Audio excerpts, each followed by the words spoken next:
সকাল থেকে বেলা 10টার মধ্যে এই অল্প সময়, মাত্র 2 থেকে 2.5 ঘন্টার মধ্যে ওয়ায়াকতুলুনাল আম্বিয়া বিগাইরিল হক, এরা অন্যায়ভাবে 148 জন নবীকে হত্যা করেছে। আল্লাহ পাক রব্বুল আলামিন তিনি গায়েবের খাজানার মালিক, তবে কাউকে যদি তিনি জানিয়ে দেন সেটা আল্লাহর স্বতন্ত্র ব্যাপার, আর সেটা আমার নবীকে তিনি জানিয়ে দিয়েছেন। এই জন্য আমার নবী বলেছেন, উতিতু ইলমাল আউয়ালিন ওয়াল আখিরিন, আগের এবং পরের যত জ্ঞানের যত সাগর আল্লাহ সব আমাকে দান করেছেন। সুবহানাল্লাহ। এই জন্য আমার নবী বলেছেন, সালু আন্নি উজিবু লাকুম, তোমরা আমার কাছে প্রশ্ন করো, আমি তোমাদের সকল প্রশ্নের উত্তর দিয়ে দেব। জ্ঞানের মহাভাণ্ডার নবীর কাছে আমানত। আর এই কারণেই নবী করিম সাল্লাল্লাহু আলাইহি ওয়াসাল্লাম বলছেন, আনা মাদিনাতুল ইলম, আনা মাদিনাতুল ইলম, আমি জ্ঞানের শহর। ও আলীউন বাবুহা, আর আলী হচ্ছে সেই শহরের দরজা। সম্মানিত সুধী, ওরা 23টা উট নিয়ে পালিয়ে যাচ্ছিল, ওদেরকে নবীজি ধরার জন্য সাহাবায়ে কেরাম পাঠিয়েছিলেন। সাহাবায়ে কেরাম এই 7 জনকে ধরে ফেলছে। উকলু উরাইনার এই জন্ডিস রোগা যারা সুস্থ হয়েছিল, তাদেরকে ধরে এনে তাদেরকে নবীজি মুসলা করেছিলেন। কি করেছিলেন? মুসলা মানে নবীজি বলছেন, ওরা আমার সাহাবী ইয়াসের রাখালকে যেভাবে মারছে, তোমরা এই 7 জনকে সেভাবে মারো। এই বড় বড় লোহার সুই আগুনে গরম করে ওদের চোখে ঢুকাই দেওয়া হয়েছে। ওরা পানি পান করতে চেয়েছিল, নবীজি বলছেন কিছুই দেওয়া হবে না। এটা হচ্ছে ইসলামের মদিনায় একটা বড় ধরনের শাস্তির ব্যবস্থা, যদিও সেই ব্যবস্থা রহিত হয়ে গেছে। ওই ব্যবস্থা ইসলামের এই মুসলার শাস্তি, মানে সে যেমনভাবে করেছে, চোখ বের করে ফেলছে, এই জন্য এদেরও চোখ বের করে নেওয়ার বিষয়।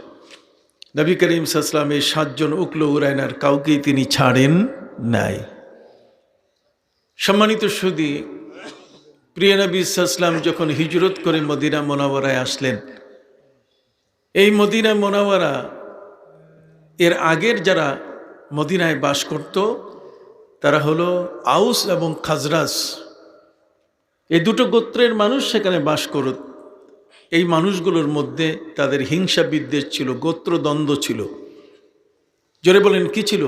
হিংসা বিদ্বেষ, গোত্র দ্বন্দ্ব, নিজের মারামারি কাটাকাটি সবসময় লাগা ছিল। নবী করিম সাল্লাল্লাহু আলাইহি ওয়াসাল্লাম 622 খ্রিস্টাব্দে যখন তিনি মদিনা মুনাওয়ারায় হিজরত করেন, হিজরত করার পরে তিনি দেখেন এই শহরটা পূর্বের থেকে এখানে ইহুদিরা বাস করছে। কারা? ইহুদি। আপনি জানেন পৃথিবীর মধ্যে ইহুদি সম্প্রদায় যাদের উপরে আল্লাহর গজব, ফাবাউ বিগাদাবিম মিনাল্লাহ, ওরা আল্লাহর গজবের মধ্যে নিপতিত হয়ে আছে। ওরা সকাল থেকে বেলা 10টার মধ্যে এই অল্প সময়, মাত্র 2 থেকে 2.5 ঘন্টার মধ্যে ওয়ায়াকতুলুনাল আম্বিয়া বিগাইরিল হক, এরা অন্যায়ভাবে 148 জন নবীকে হত্যা করেছে। জোরে বলেন নাউজুবিল্লাহি মিন যালিক। ইহুদি সম্প্রদায় হলো আল্লাহর কোর্টে নবী হত্যার আসামি। এই নবী হত্যার আসামিরা, এদেরকে আল্লাহ পাক রব্বুল আলামিন গজব দিয়েছেন, যে কারণে আজকের ইহুদিরা পৃথিবীর মধ্যে কোনো জায়গা নিতে পারে নাই। এরা পরগাছার মতো আসর করে, জিনের মতো আসর করে। এরা আমেরিকার খ্রিস্টানদের উপরে আসর করে আছে। এই ইহুদিরা আজ পর্যন্ত, এদের অর্থ শক্তি খ্রিস্টানদের চেয়েও বেশি। ইহুদিদের অর্থ শক্তি খ্রিস্টানদের চেয়েও কি বেশি। কিন্তু সম্মানিত শুধু আজ পর্যন্ত তাদের সংখ্যা তারা বাড়াতে পারে নাই।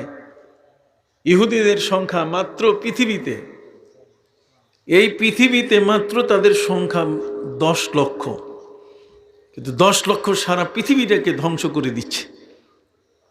এরা ইসরায়েল নামে নতুন রাষ্ট্র প্রতিষ্ঠা করছে, কিন্তু আজ পর্যন্ত তারা সেটা প্রতিষ্ঠা করে শেষ করতে পারে নাই।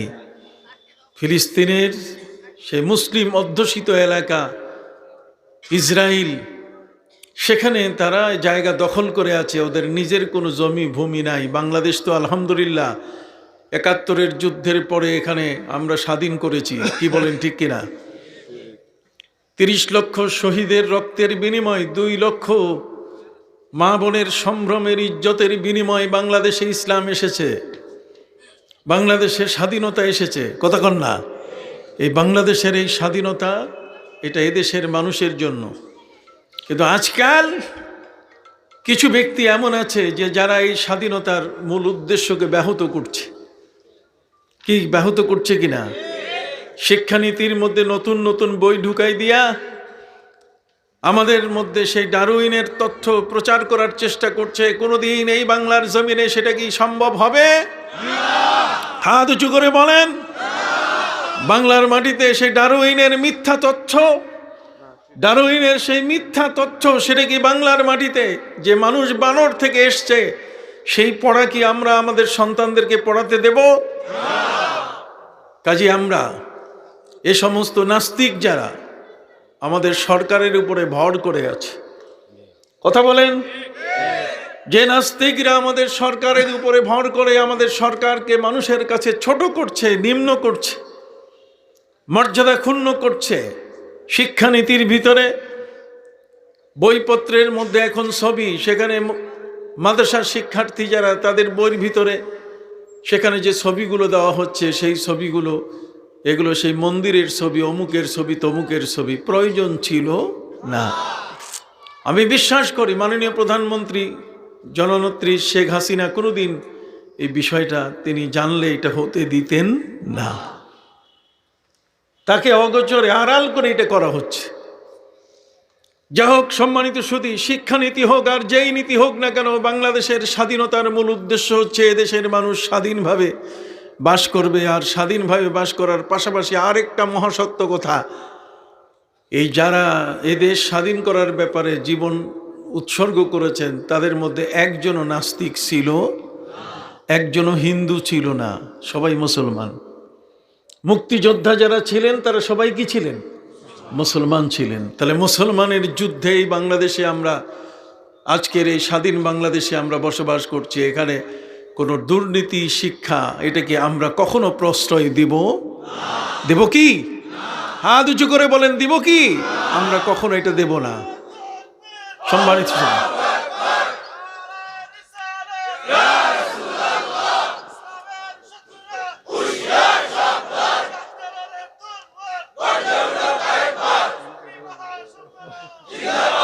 সম্মানিত সুধী, আপনারা সকলে জানেন আল্লামা সাহেব কেবলা রহমতুল্লাহ আলাই কোনোদিন এই সমস্ত শিক্ষানীতির সাথে এদেশের পীর মাশায়েখ গলিয়া উলিয়া কখনো আপোষ করে না। এই বাংলার মাটিতে কখনো কোনো নাস্তিকদের সাথে কোনো বিষয়ে এদেশে তাসলিমা নাসরিন, এই দেশে তাসলিমা নাসরিন আমাদের ইসলামী ঐতিহ্য, ইসলামী তাহজিব তামাদ্দুনের বিরুদ্ধে কথা বলেছিল। সমস্ত পীর মাশায়েখ, আল্লামা সাহেব কেবলা রহমতুল্লাহ আলাই সহ সেই ঢাকার বুকে সেখানে বিশাল সম্মেলন হয়েছে। সেই ভয়ে তাসলিমা নাসরিন যে পালিয়ে গেল, এখনো বাংলাদেশে ঢুকতে পারে আর পারবে না। কাজে কেউ যেন দুঃসাহস না করে যে বাংলাদেশের মধ্যে কোনো শিক্ষানীতি, যেই শিক্ষানীতি বাংলাদেশের মানুষ, বাংলাদেশের মুসলমানরা কখনো মেনে নেবে না। কথা বলেন, যেই শিক্ষানীতি বাংলাদেশের মানুষ কোনোদিন মেনে নেবে। আমি এখনো বলছি সরকারকে যে কোনো অবস্থাতেই যেন সেই বইগুলো ক্লাসের পাঠ্যপুস্তক বানানো না হয়। কারণ আমাদের স্বকীয়তা আছে, আমাদের হাজার হাজার বছরের ঐতিহ্য আছে। আমাদের শিক্ষার ব্যাপারে আমাদের ভিতরে আমাদের যে ঐতিহ্য আছে, সেই ঐতিহ্যকে কোনো মতেই ধ্বংস করতে দেয়া যাবে না।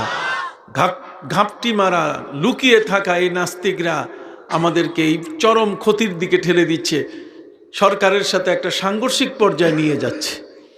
কাজেই আমরা কোনোদিন সরকারকে বলবো এই কথা বলবো না যে যেমন চলছে তেমনই চলুক, না না না, এদেশের প্রতিটি জনগণ, প্রতিটি মুসলমান লক্ষ্য করছে যে দেশের শিক্ষানীতিতে কি হচ্ছে এবং অন্যান্যতে কি হচ্ছে। আমরা সবাই একমত, নতুন বই যেগুলো পাঠ্যপুস্তকে আনা হচ্ছে সেগুলোকে পরিবর্তন করা হোক। জোরে বলেন, সেগুলো কি করা হোক? পরিবর্তন করা হোক। নতুন লেখক তাদের মাধ্যমে নতুন বই পাঠ্য তালিকায় আনা হোক। সম্মানিত সুধী, এই বইগুলো সিলেবাসভুক্ত থেকে বাদ দেওয়া হোক। সিলেবাস ভুক্তি থেকে কি করা হোক? বাদ দেওয়া হোক। এগুলো আমাদের দেশ খাবে না। বাংলাদেশের মাটিতে এখানে শতকরা 92 জন মুসলমান, অন্তত পার্সেন্টেজের দিকে তাকাইয়া হলেও তো এই বইগুলো প্রণয়নের ক্ষেত্রে বারবার চিন্তা করা দরকার ছিল। কিসের শক্তি? এদেশের পাবলিক তারা জানে কিভাবে শক্তি প্রয়োগ করতে হয়। কথা কি বুঝতে পারছেন? কাজেই আমি আপনাদের খেদমতে বিনয়ের সাথে বলতে চাই, আমরা হাল ছাড়ব না। শিক্ষানীতির ক্ষেত্রে কোনো দুর্নীতি, শিক্ষানীতির ক্ষেত্রে কোনো রকমভাবে কোনো নাস্তিকের পদস্ফলন হবে বাংলাদেশের মাটিতে আমার সন্তানরা আবার ডারউইনের শিক্ষায় ফিরে যাবে, আবার সেই মিথ্যা শিক্ষার দিকে ফিরে যাবে, এটা কখনো আমরা হতে দেব না।